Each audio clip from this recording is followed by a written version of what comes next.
Hey guys, I am back, and as you can see by this little title screen, your clan needs you, and I am going to show you why. So, we have just finished up a war with PB's Punishers versus Wayang Tempe. As you can see, it was a 70 to 48 victory. Pretty great, pretty good result, obviously. But the other team really sort of seemed to give up. We used 42 out of 50 hits.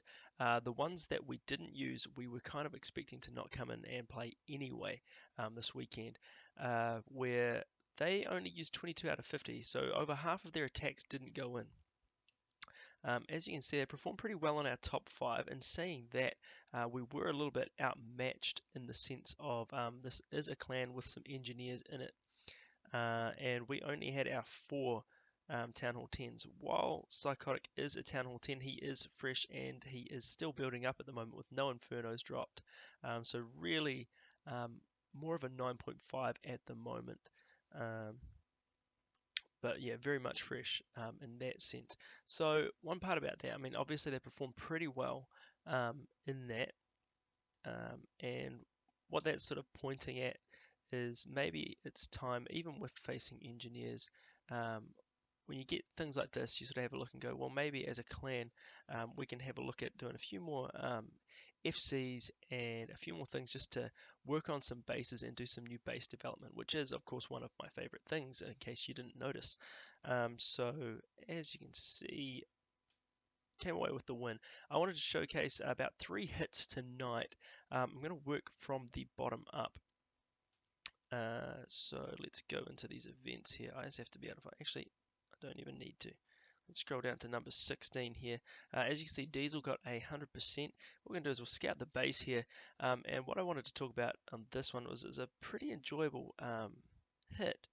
I came off a bit of a fail on the previous hit.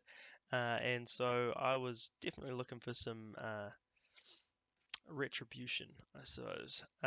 Looking at this base, air defenses are pretty central.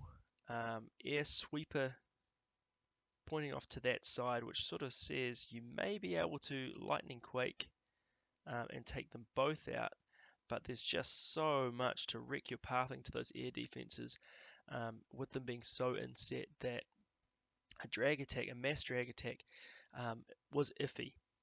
And then also, if we look at the way things have been spread and the way this base has these walls here, and then the way the pathing could work through, um, and big open compartments as well. The idea of doing a shattered or a cold-blooded hobo at Town Hall 8 was not looking too hopeful either. And then looking at drawing the CC, that was also going to be something that was a little more challenging. So with that said, I decided to come up with something a little bit different. I want to talk you through what I saw. As you can see, we've got two outside mortars here between the 12 and the 3 o'clock. So what I decided to do was bring in a single golem. The idea for that golem was to simply tank through here and immediately wall break behind it. Normally we would set the funnel a little more before we wall break in, but we're looking pretty desperate because we don't want to lose the targeting on those wall breakers. So the idea was to set the golem very close. I'm going to zoom in here, so sorry if this gets a little bit messy. Right next to this gold mine, just sort of near the center of it. And the idea was that the golem would path between these two buildings, come down the channel, and walk around, hugging that wall towards the mortar. That was sort of the expectation, and then the wall break in would mean that he would come and retarget to the archer tower.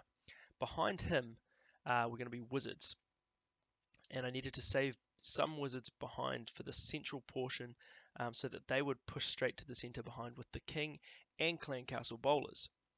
My goal was to basically get my bowlers and my king through the center, use pretty much all of my spells on them and killing the CC, and hopefully take out as much of these defenses and clear a bit of a path for dragons to come in. I wanted to start the dragons from this side and push across the base, and for over here, hogs for that wizard tower. And the idea was to set it so that the dragons would be able to sweep through reasonably unhindered while tanking was still going on in the middle. A few minions, goblins for cleanup was the plan, and obviously you can see there's 100% there. So let's see how that plays out. I've kind of talked about everything already, but we're just going to look through here and describe sort of how it went down.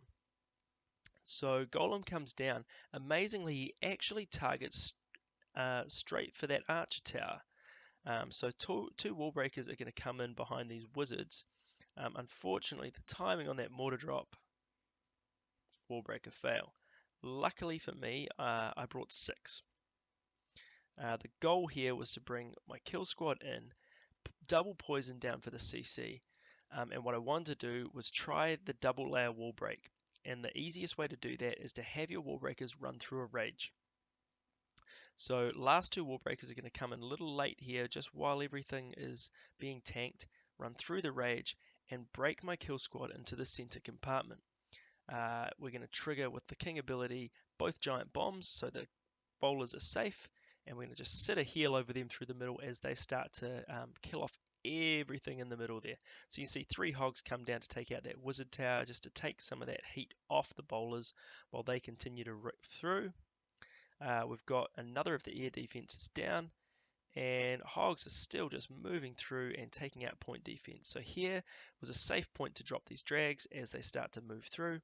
King's just beaten on that wall, and the bowlers are going to come over and help out with that at the moment. And you can see that air defense is going to go down, and the dragons are going to be just absolutely fine. Minion to set the top, and we've put in 3 goblins just to work their way through and clear out these buildings to the side. Really no trouble. So the extra minions got dropped on this cannon just to take it out so he wouldn't kill off my cleanup with the goblins, and it's perfect timing. And as you can see, there is plenty of cleanup, and there was plenty of time left on the clock for the hit. King is still alive, and all my cleanup is just working through at the moment, and she's done and dusted. So that's just sort of something to be said for looking at the base. As we can see there, the walls are a very interesting design, and not coming in just with a cookie cutter army of, oh, I'll just use my insert name here, mass drags or stone hobo or any of that. What I want to do is look at the base, see where its strengths are, where the weaknesses might be, and try and come up with a specific plan. And when you can do that, then you should be able to come away with the win. The boys were sort of looking going, well, that's pretty technical. I suppose it was, but I was a little bit, yeah, I was confident. Put it that way. I was confident it would work, and luckily I didn't think about how technical it kind of was, because that would have put me off. Second hit I want to go through here is Gemini, who's new to the clan, came in and just smashed at this war. Really cool attack here. What we're going to see, I'm going to come straight in here. I'm going to pause it straight off the bat. See the base here, some big open spaces to get through. You can see not a lot of investment on the balloons. A couple of lava hounds there for tanking. So he wants to be getting at least 2, hopefully more, of these air defenses down. Traditionally, that's kind of your main targets, your CC, your queen, and some air defenses. This is a 9v9 attack, and what he's decided to do here is invest in extra golems, and he's going to push that kill squad through. You can see a jump spells there, a rage, and a heal. And we're going to see him come in here at the 9 o'clock sort of area. And he's going to secure that early star very quickly with the wizards. A lot of cleanup troops just to set that funnel. Second golem is down on that mortar. Wizards are going to help with that. And he's put some test wall breakers in, and the follow up there, which is good while that wizard tower was tanking slightly out. So he's jumped in through that wall, just broken through there, and there's the jump coming down now. kill squad with the heroes in. Unfortunately, he loses a couple of bowlers to a spring trap in just a moment. There we go. And 2 have also walked on the outside, but that's going to help him with cleanup. Queen is now occupied with that CC Lava Hound, but we've got the king jumping through and taking care of the enemy queen, and the bowlers are still ripping through there, as is the tanking next to that air defense, taking that out and taking out all the giant bombs as well. Queen is going to be doing work here on those air skellies, so he's managed to pop a lot of air traps and a lot of the ground traps for his cleanup as well, with the for his kill squad rather, with those golems. And at this point, while this tanking's going on, we're going to see balloons start to come in from the top and lava hounds behind. As you see, the level 2 lava hounds. So he didn't use CC lava hounds because he wanted to use those bowlers on the kill squad. So he's getting some good value here. There's not even anything left. I mean, let's look at this for a second. He's basically gutted at least half the base here. So yeah, it's 55% already. And basically there's a nice little line running from 12 to 3 and then from 3 down to 6. Where he can basically send his troops through, and he's going to get adequate tanking from those 2 lava hounds on the go. So let's keep that going. Enemy king is coming into play now, and he is about to go down because the queen and bowlers are targeting that. And 1 hound has popped, and you see there goes the balloons. They're just up against the sweeper, but he's kept 2 balloons in the back pocket. Unfortunately, they target the mortar instead of targeting the Tesla, but that's okay. He kept 2 in the back pocket, which is always a nice little strategy to be able to do, just to come in and offset that main group and hopefully get a little extra value. So he's basically tanking that main group at the moment, and amazing success. And look at that. Last hound goes down on the very last black mine, which gives him a few extra cleanup troops just to move through there. At this point, the base is done, and he is just working his way around. Cleanup goblin there, doing some work on the storage. We're going to 2 times this for the cleanup, and just really incredible success. So not your traditional sort of a stone shattered hobo. Thinking it's late.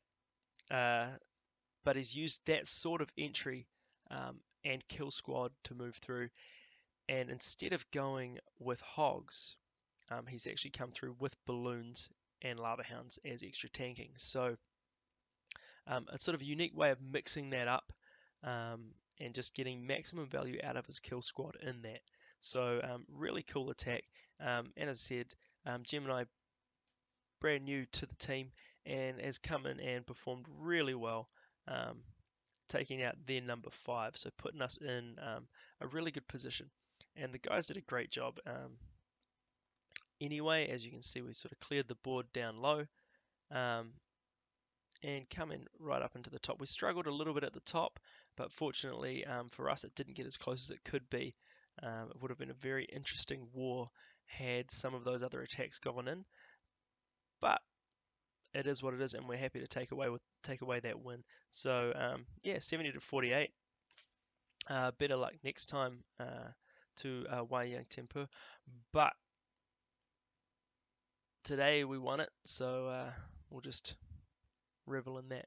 So hopefully from this you can take away just a few little unique things that you can do and look at really attacking the base for what it is, and be a little different than just using a cookie cutter army.